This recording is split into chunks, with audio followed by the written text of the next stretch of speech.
Animal Farm by George Orwell, Chapter 3. How they toiled and sweated to get the hay in, but their efforts were rewarded, for the harvest was an even bigger success than they had hoped. Sometimes the work was hard, the implements had been designed for human beings and not for animals, and it was a great drawback that no animal was able to use any tool that involved standing on his hind legs. But the pigs were so clever that they could think of a way round every difficulty. As for the horses, they knew every inch of the field, and it, in fact, understood the business of mowing and raking far better than Jones and his men had ever done.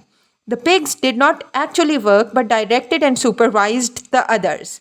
With their superior knowledge, it was natural that they should assume the leadership.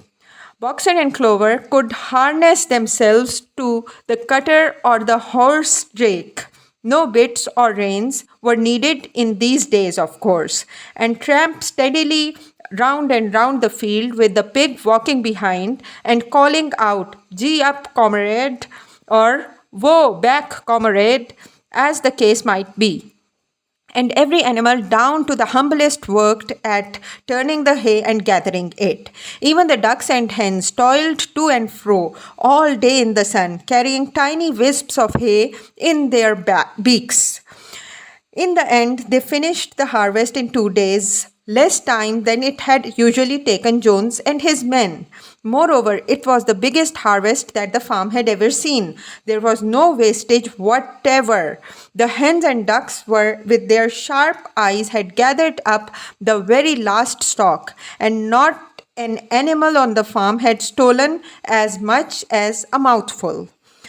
All through that summer, the work of the farm went like clockwork. The animals were happy as they had never conceived it possible to be. Every mouthful of food was an acute positive pleasure, now that it was truly their own food, produced by themselves and for themselves, not doled out to them by a grudging master. With the worthless, parasitical human beings gone, there was more for everyone to eat. There was more leisure too, inexperienced though the animals were. They met with many difficulties. For instance, later in the year, when they harvested the corn, they had to tread it out in the ancient style and blow away the chaff with their breath, since the farm possessed no threshing machine. But the pigs, with their cleverness, and Boxer, with his tremendous muscles, always pulled them through. Boxer was the admiration of everyone. He had been a hard worker even in Jones's time, but now he seemed more like 3 horses than one. There were days when the entire work of the farm seemed to rest on his mighty shoulders. From morning to night he was pushing and pulling, always at the spot where the work was hardest. He had made an arrangement with one of the cockerels to call him in the morning, half an hour earlier than anyone else, and would put in some volunteer labor at whatever seemed to be the most needed before the regular day's work began. His answer to every problem, every setback was, "I will work harder," which he had adopted as his personal motto. But everyone worked according to his capacity. The hens and the ducks, for instance, saved 5 bushels of corn at the harvest by gathering up the stray grains. Nobody stole, nobody grumbled over his rations. The quarreling and biting and jealousy, which had been normal features of life in the old days, had almost disappeared. Nobody shirked, or almost nobody. Molly, it was true, was not good at getting up in the mornings and had a way of leaving work early on the ground that there was a stone in her hoof. And the behavior of the cat was somewhat peculiar. It was soon noticed that when there was work to be done, the cat would never be found. She would vanish for hours on end and then reappear at meal times or in the evening after work was over, as though nothing had happened. But she always made such excellent excuses and purred so affectionately that it was impossible not to believe in her good intentions. Old Benjamin, the donkey, seemed quite unchanged since the rebellion. He did his work in the same slow, obstinate way as he had done it in Jones's time, never shirking and never volunteering for extra work either. About the rebellion and its results, he would express no opinion. When asked whether he was not happier now that Jones was gone, he would say only, "Donkeys live a long time. None of you has ever seen a dead donkey." And the others had to be content with this cryptic answer. On Sundays, there was no work. Breakfast was an hour later than usual, and after breakfast, there was a ceremony which was observed every week without fail. First came the hoisting of the flag. Snowball had found in the harness room an old green tablecloth of Mrs. Jones's and had painted on it a hoof and a horn in white. This was run up the flagstaff in the farmhouse garden every Sunday morning. The flag was green, Snowball explained, to represent the green fields of England, while the hoof and the horn signified the future republic of the animals, which would arise when the human race had been finally overthrown. After the hoisting of the flag, all the animals trooped into the big barn for a general assembly, which was known as a meeting. Here, the work of the coming week was planned out and resolutions were put forward and debated. It was always the pigs who put forward the resolutions. The other animals understood how to vote but could never think of any resolutions on their own. Snowball and Napoleon were by far the most active in the debates, but it was noticed that these two were never in agreement. Whatever suggestion either of them made, the other could be counted on to oppose it. Even when it was resolved, a thing no one could object to in itself, to set aside the small paddock behind the orchard as a home for the rest of the animals who were past work. There was a stormy debate over the correct retiring age for each class of animal. The meeting always ended with the singing of Beasts of England, and the afternoon was given up to recreation. The pigs had set aside the harness room as the headquarters for themselves. Here, in the evenings, they studied blacksmithing, carpentering, and other necessary arts from books which they had brought out from the farmhouse. Snowball also busied himself with organizing the other animals into what he called animal committees.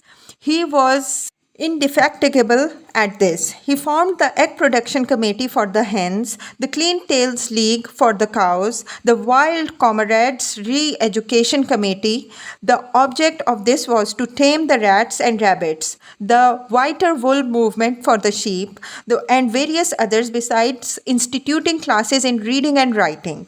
On the whole, these projects were a failure. The attempt to tame the wild creatures, for instance, broke down almost immediately. They continued to behave very much as before, and when treated with generosity, simply took advantage of it. The cat joined the Re-Education Committee and was very active in it for some days. She was seen one day sitting on a roof and talking to some sparrows who were just out of her reach. She was telling them that all animals were now comrades and that any sparrow who chose could come and perch on her paw. But the sparrows kept their distance. The reading and writing classes, however, were a great success. By the autumn, almost every animal on the farm was literate in some degree. As for the pigs, they could already read and write perfectly. The dogs learned to read fairly well, but were not interested in reading anything except the 7 commandments. Muriel, the goat, could read somewhat better than the dogs and sometimes used to read to the others in the evening from scraps of newspapers which he found on the rubbish heap. Benjamin could read as well as any pig, but never exercised his faculty. So far as he knew, he said, there was nothing worth reading. Clover learned the whole alphabet but could not put words together.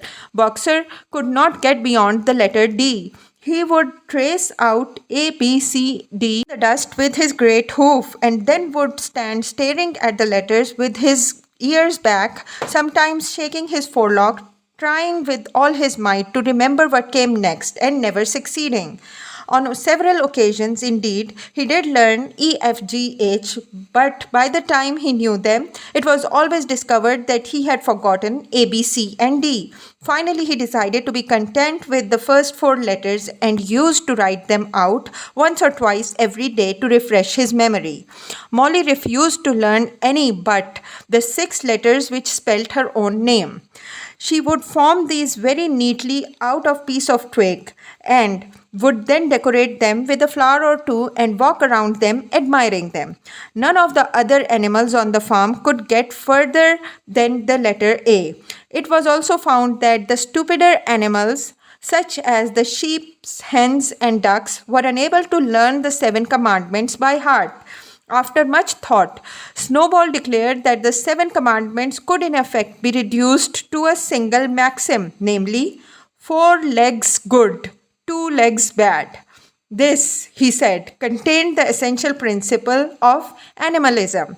Whoever had thoroughly grasped it would be safe from human influences. The birds at first objected, since it seemed to them that they also had 2 legs, but Snowball proved to them that this was not so.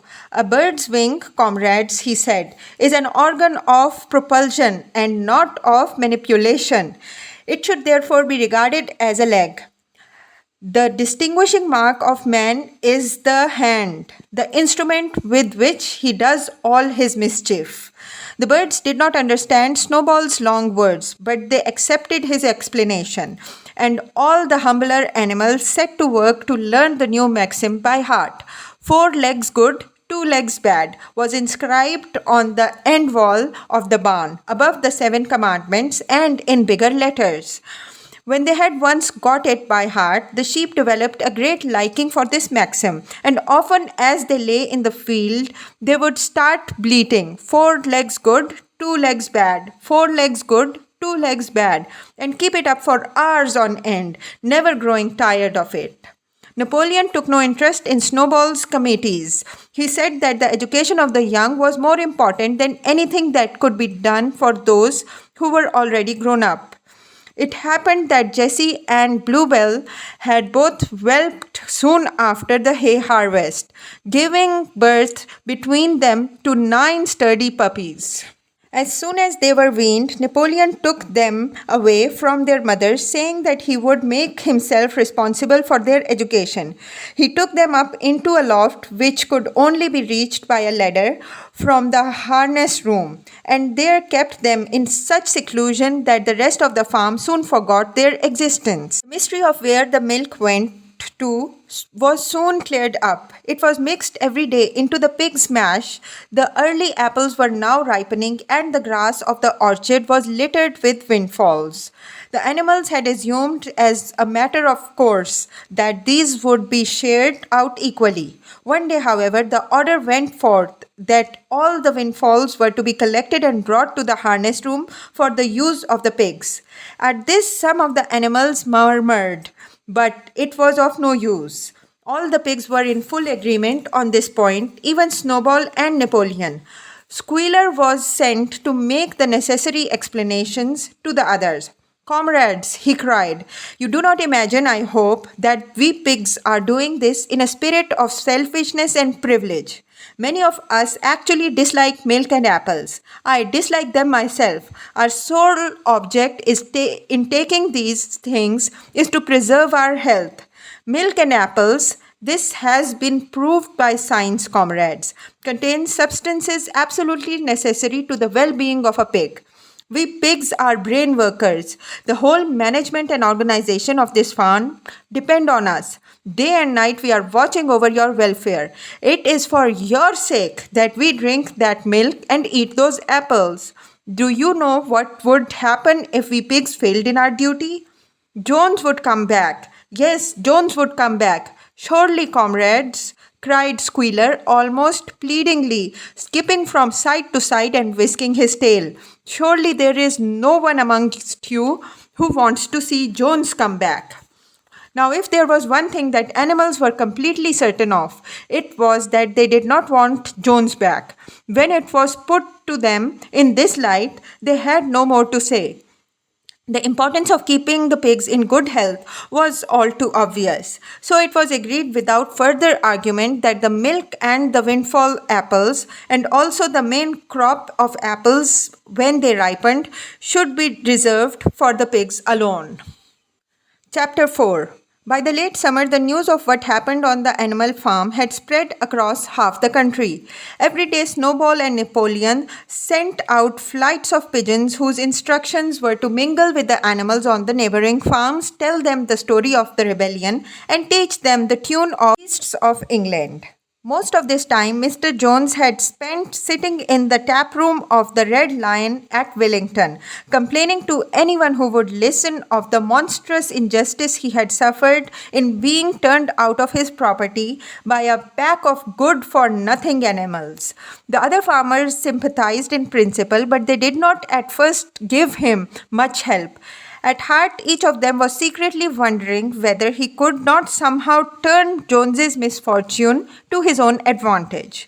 It was lucky that the owners of the two farms which adjoined Animal Farm were not on permanently bad terms. One of them, which was named Foxwood, was a large, neglected, old-fashioned farm, much overgrown by woodland, with all its pastures worn out and its hedges in a disgraceful condition.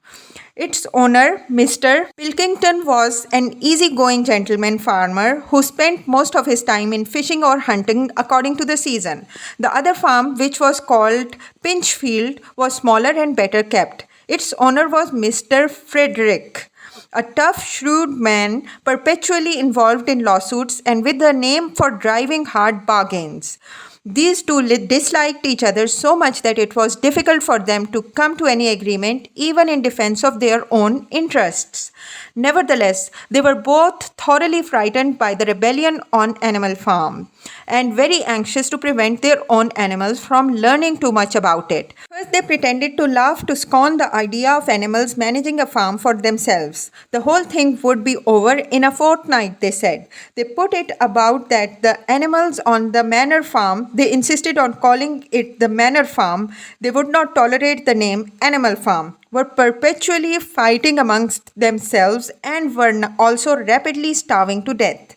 When time passed and the animals had evidently not starved to death, Frederick and Pilkington changed their tune and began to talk of the terrible wickedness that now flourished on the Animal Farm. It was given out that the animals that practiced cannibalism tortured one another with red-hot horseshoes and had their females in common. This was what came of rebelling against the laws of nature, Frederick and Pilkington said. However, these stories were not fully believed. Rumors of a wonderful farm where the human beings had been turned out and the animals managed their own affairs continued to circulate in vague and distorted forms. And throughout that year, a wave of rebelliousness ran through the countryside. Bulls, which had always been tractable, suddenly turned savage. Sheep broke down hedges and devoured the clover. Cows kicked the pail over. Hunters refused their fences and shot their riders on to the other side. Above all, the tune and even the words of Beasts of London were known everywhere. It had spread with astonishing speed. The human beings could not contain their rage when they heard this song, though they pretended to think it merely ridiculous. They could not understand, they said, how even animals could bring themselves to sing such contemptible rubbish. Any animal caught singing it was given a flogging on the spot, and yet the song was irrepressible. The blackbirds whistled it in the hedges, the pigeons cooed it in the elms. It got into the din of the smithies and the tune of the church bells. And when human beings listened to it, they secretly trembled, hearing in it a prophecy of their future doom.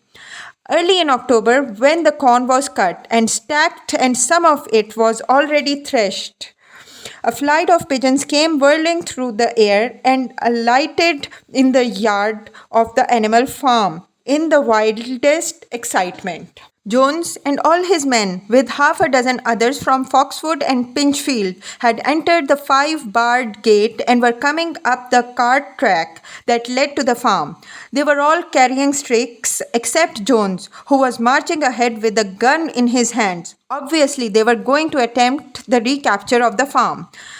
This had long been expected, and all the preparations had been made. Snowball, who had studied an old book of Julius Caesar's campaigns, which he had found in the farmhouse, was in charge of the defensive operations. He gave his orders quickly, and in a couple of minutes, every animal was at his post. As the human beings approached the farm buildings, Snowball launched his first attack. All the pigeons, to the number of 35, flew to and fro over the men's heads and muted upon them from mid-air. And while the men were dealing with this, the geese who had been hiding behind the hedge rushed out and pecked viciously at the calves of their legs. However, this was only a light skirmishing maneuver intended to create a little disorder, and the men easily drove the geese off with their sticks. Snowball now launched his second line of attack. Muriel, Benjamin, and all the sheep, with Snowball at the head of them, rushed forward and prodded and butted the men from every side, while Benjamin turned around and lashed at them with his small hoofs. But once again, the men, with their sticks and their hobnailed boots, were too strong for them, and suddenly, at a squeal from Snowball, which was the signal of retreat, all the animals turned and fled through the gateway into the yard.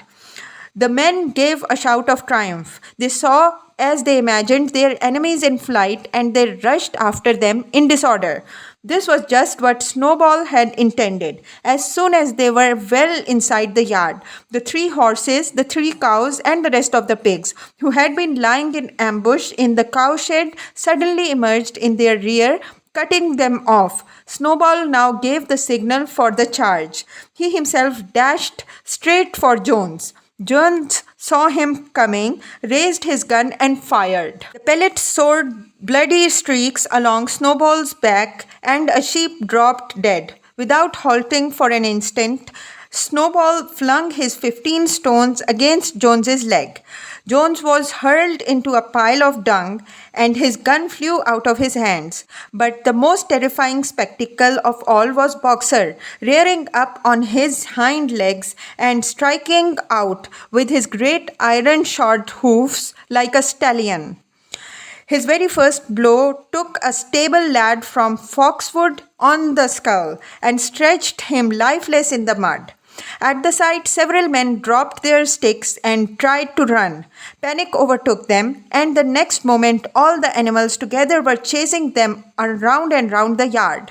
They were gored, kicked, bitten, trampled on. There was not an animal on the farm that did not take vengeance on them after his own fashion. Even the cat suddenly leapt off a roof onto a cowman's shoulder and sank her claws in his neck, at which he yelled horribly. At a moment when the opening was clear, the men were glad enough to rush out of the yard and make a bolt for the main road. And so within 5 minutes of their invasion, they were in ignominious retreat by the same way as they had come, with the flock of geese hissing after them and pecking at their calves all the way. All the men were gone except one. Back in the yard, Boxer was pawing his hoof at the stable lad who lay face down in the mud, trying to turn him over. The boy did not stir. "He is dead," said Boxer sorrowfully. "I had no intention of doing that. I forgot that I was wearing iron shoes. Who will believe that I did not do this on purpose?" "No sentimentality, comrade," cried Snowball, from whose wounds the blood was still dripping. "War is war. The only good human being is a dead one." "I have no wish to take life, not even a human life," repeated Boxer, and his eyes were full of tears. "Where is Molly?" exclaimed somebody. Molly, in fact, was missing.